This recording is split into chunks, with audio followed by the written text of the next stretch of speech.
जय गुरु आपण मानकर प्रिय राजू भाई आमे विभिन्न प्रकार समस्या को नहीं चिंतार थांती एवं दुर्बल मध्य ही पड़ती से श्री श्री ठाकुर कहले जे प्रत्येक समस्यार समाधान जानी था बाबू इष्ट प्रतिष्ठान तेणु समस्यार समाधान पाइबा आमे इष्ट को प्रतिष्ठा करने को पड़ो। यही प्रसंग रे दुई पद आज्ञा समस्त को गोटे गोटे डिपार्टमेंट रे रखा जाइए।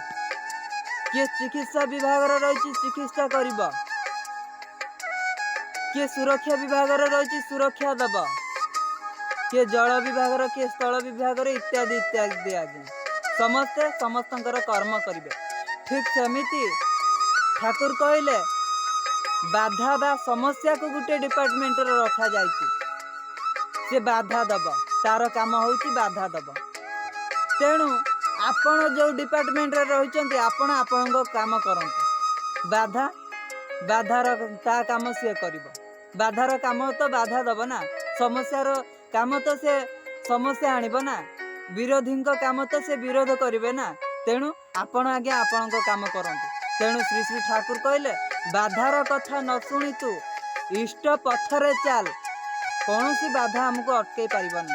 तेणु आज्ञा आपण समस्या को एड़े की दुर्बलता को हटे की आपण बाटर चलते। वीडियो भल लगे गोटे शेयर निश्चित।